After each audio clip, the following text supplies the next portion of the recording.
Projeto Eureka no ar, Projeto Eureka com vocês. A iniciativa é da TV Paulo Freire, a parceria com a Paraná Educativa. E hoje, olha como vale a pena o encontro de hoje, o desfile da gramática e a matemática. Ou seja, essa junção de duas disciplinas tão fundamentais vale a pena mesmo. Não só pelos colegas que estarão desfilando daqui a pouquinho, mas é claro, fundamentalmente porque as relações da última flor do Lácio e também as relações da matemática sempre são oportunas, sempre são necessárias para nós.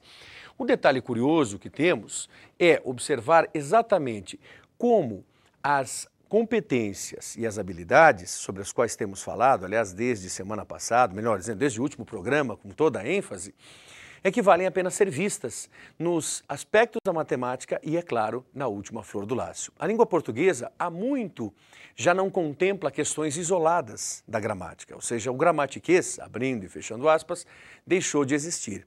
Há toda a aplicação da boa língua portuguesa, é claro, inserida em um texto. E esse texto pode ser a prosa ou pode ser a poesia. Já a matemática, por sua vez, ela se interrelaciona com os aspectos cotidianos, os aspectos da nossa vida, nos quais é preponderante saber realizar operações matemáticas. Então, o intuito do programa de hoje é estabelecer com você não só as questões do Enem, que aparecem aqui. Este nosso material foi compilado observando exatamente questões de todos os exames já realizados. O Enem nasceu em 98 e ele se estende até agora. Então, de 1998 até 2005, você encontrará aqui diversas questões escolhidas por estes docentes, por esses professores, por outros colegas também, que auxiliaram a formatar este material, uma iniciativa da Secretaria de Estado da Educação e do Departamento de Ensino Médio, agora levado a você pela TV Paulo Freire. Então aproveite, divirta-se no bom sentido e observe agora, fundamentalmente, o quanto a gramática nos é oportuna, nos é importante no cotidiano de nossas vidas, em nossas relações diárias.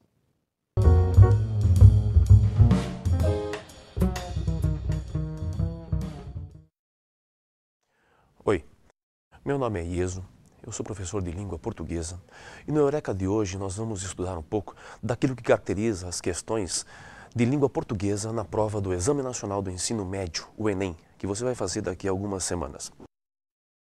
Nós falamos de ordem, coesão e sintaxe. Agora eu vou mudar um pouco a ordenação desses elementos para que você possa entender de uma outra maneira cada uma dessas instâncias.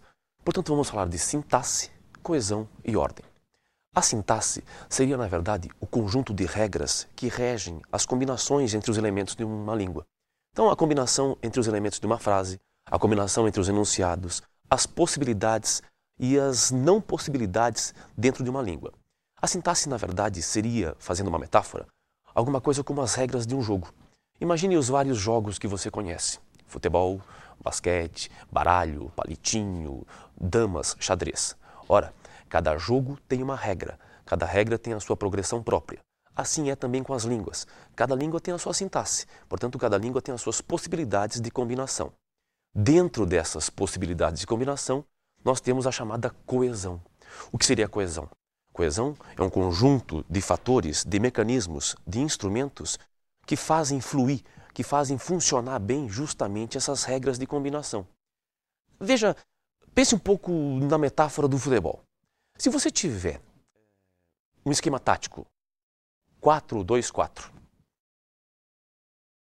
4-4-2, 4-3-3, você sabe que são combinações diferentes, possibilidades diferentes de ordenação dos elementos dentro de um time de futebol. Pois bem, saber mexer com esses elementos significa, na verdade, saber operar com os mecanismos de coesão dentro de uma língua. Não adianta você ter elementos bons, boas intenções, se você não sabe usar os instrumentos de combinação sintática. Portanto, coesão seria, na verdade, tudo aquilo que leva à organização do texto, à boa articulação entre as partes do texto. Você conhece recentemente um bom exemplo de elemento que não teve coesão. A Seleção Brasileira de Futebol, por exemplo, tinha ótimos jogadores, mas não teve coesão, não teve articulação, não teve combinação entre os seus elementos. Isto é uma marca de falha de coesão, de falta de coesão. Na língua se dá assim também. Dentro da questão da coesão, existe a questão da ordem. A ordem dos elementos pode fazer aparecerem efeitos bons ou efeitos ruins, dependendo da ordenação dos elementos no enunciado. Por exemplo, os efeitos bons vêm através da sabedoria popular, vêm através da composição de músicos, escritores, da publicidade. Efeitos que fazem, por exemplo, aparecerem duplos sentidos intencionais. Os efeitos ruins vêm muitas vezes da combinação equivocada de elementos que fazem surgir intenções não pensadas, frases ridículas, frases despropositadas, justamente pela ambiguidade negativa, vamos dizer assim. A relevância da ordem varia de língua para língua. Isso porque a ordem está sob o comando da sintaxe, das regras de combinação. Então é possível pensar que numa língua como o latim, por exemplo, a ordem fosse menos importante do que é no português, em que algumas palavras têm posições claras e fixas para aparição. Muito menos importante do que no japonês, por exemplo, em que certas palavras só podem aparecer em determinadas situações, em determinadas posições. Você não precisa ser um linguista, um professor de língua portuguesa, um gramático, para poder perceber a importância da ordem na língua portuguesa. Frases como Zeca ama Maria ou Maria ama Zeca são evidentemente sentidas de maneiras diferentes por usuários da língua portuguesa. Você poderia dizer, mas é óbvio que essas frases são diferentes. É porque você é um usuário da língua portuguesa. Agora, se eu te propusesse uma frase como ama Zeca Maria, ou ama Maria Zeca, ou Zeca Maria ama, ou Maria Zeca ama. Percebeu a dificuldade? Foi só mudar a posição desses três elementos e as quatro últimas frases já não têm clareza para a gente. Não dá para dizer nessas últimas quatro frases quem é que ama quem. Daí, então, mais uma marca de que a ordem, de fato, é relevante em língua portuguesa. Vamos ver, então, como é que nós podemos extrair efeitos bons e efeitos ruins a partir da ordenação dos elementos na frase. Bem, como eu já disse, é importante para essa prova perceber as diferenças de sentido que podem nascer das diferentes opções que você faça na ordenação dos elementos na frase, no enunciado. Isso vai poder fazer aparecer efeito bom ou efeito ruim. Como já foi dito antes, efeitos bons, via de regra, vêm por conta da sabedoria popular, por conta dos poetas, dos escritores, dos músicos, dos publicitários.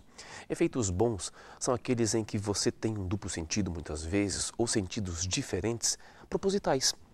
Numa frase como, por exemplo, um homem pobre nem sempre é um pobre homem, é evidente que o sintagma, a expressão homem pobre, contém diferença em relação à expressão pobre homem. Veja, homem pobre seria homem sem dinheiro, homem sem capital. Pobre homem seria um infeliz, um coitado. A junção dessas duas expressões, pela mera inversão dos elementos que compõem cada uma delas, evidentemente mostra uma diferença de sentido. Um outro exemplo de uma mesma natureza, nós poderíamos ter uma frase como, por exemplo, é melhor ter um cão amigo do que um amigo cão, em que a inversão das palavras cão-amigo e amigo-cão, os dois sintagmas diferentes, faz com que nós tenhamos diferentes sentidos. Veja, um cão-amigo é aquele que muita gente tem em casa, um cachorro, um companheiro. Um amigo-cão é aquele que, infelizmente, muita gente tem e nem sabe. Um amigo-cão seria, na verdade, um amigo desleal, um amigo que não é sincero. Note que o efeito de sentido vem simplesmente pela inversão de posição entre cão-amigo e amigo-cão. Já um exemplo um pouco mais refinado, porque aí não trabalha apenas com a inversão das palavras, seria um caso cunhado de uma frase de para-choque de caminhão. A frase seria essa: rico sai e pega o carro, pobre sai e o carro pega. Nesse caso, não é só a mera inversão dos termos que faz aparecer o sentido expressivo. Rico sai e pega o carro, pobre sai e o carro pega. Nós temos, além da inversão, a polissemia, o ganho de um sentido a partir da inversão para a palavra pega. Note que em rico sai e pega o carro, o pega, na verdade, significa apanha o carro para dirigi-lo. Em pobre sai e o carro pega, o que nós temos aí, na verdade, é o carro atropela o pobre. Veja que, nesse caso, realmente nós temos aí um ganho de sentido. Esses três exemplos mostram, na verdade, então, os efeitos bons, a variedade de possibilidades que nós temos com a mera inversão ou colocação diferente daquilo que é usual, daquilo que é esperado das palavras dentro do enunciado. Bom, Para fazer o contraponto aos exemplos de efeitos bons que nós acabamos de ver, vamos agora pensar naqueles exemplos em que a falta de coesão gerou efeitos ruins, efeitos que não eram esperados. Veja, é muito comum na imprensa, por exemplo, que nós observemos frases em que a posição de certas palavras ou expressões acabem gerando a chamada ambiguidade ou o duplo sentido. Note, ambiguidade, duplo sentido, não significa propriamente um erro. Isto quando ela é feita de propósito, ela é feita intencionalmente. Porém, ocorre que muitas vezes ambiguidade e duplo sentido, eles nascem sem a intenção do autor, sem a intenção do enunciador. E isso, naturalmente, acaba muitas vezes configurando uma frase inusitada, equivocada, até ridícula. Um exemplo da imprensa esportiva seria a frase Corinthians vence Palmeiras com 2 jogadores a menos. Nesta frase, a expressão com 2 jogadores a menos ao final do enunciado não nos permite identificar quem é que estava jogando com 9 jogadores, ou o Corinthians ou o Palmeiras. Uma possível resolução deste problema seria assim: Corinthians, com 2 jogadores a menos, vence Palmeiras. Ou então, Corinthians vence, com 2 jogadores a menos, Palmeiras. Note que com 2 jogadores a menos, na frase original, poderia tanto estar ligado a Palmeiras quanto a Corinthians, ou a vence. E nesse caso, realmente não se desfaz a ambiguidade pelo texto original. Um outro exemplo, também retirado da imprensa, e aí se criando um efeito mais inusitado ainda, foi a chamada Casal procura filho sequestrado via internet.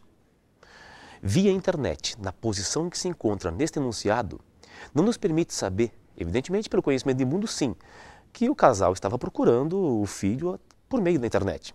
Mas da maneira como a frase está organizada, dá-se a impressão de que o filho foi sequestrado via internet. Assim, a expressão via internet no final da frase poderia estar tanto ligada ao termo sequestrado quanto ao termo procura. Uma possível solução seria: casal procura via internet filho sequestrado. Ou quem sabe, via internet, casal procura filho sequestrado. Por fim, um exemplo mais problemático, um efeito mais inusitado ainda, proposto, ou melhor dizendo, cometido por um restaurante. O enunciado era assim: servimos comida boa e barata. Ora, nesta posição da palavra barata, o que se poderia pensar é que esse era um restaurante realmente diferente, porque servia comida boa mais um inseto barata, por exemplo. É evidente que não era essa a intenção, então poderia ser uma outra leitura, poderia haver uma outra leitura que era pretendida. Servimos comida boa e barata. Barata como adjetivo, como diferente de caro. Uma possível solução para este problema, quase ridículo, seria: servimos comida barata e boa. Como você vê, a ordem dos elementos é fundamental para que muitas vezes a gente evite efeitos que são completamente equivocados e que comprometem o sentido da nossa mensagem.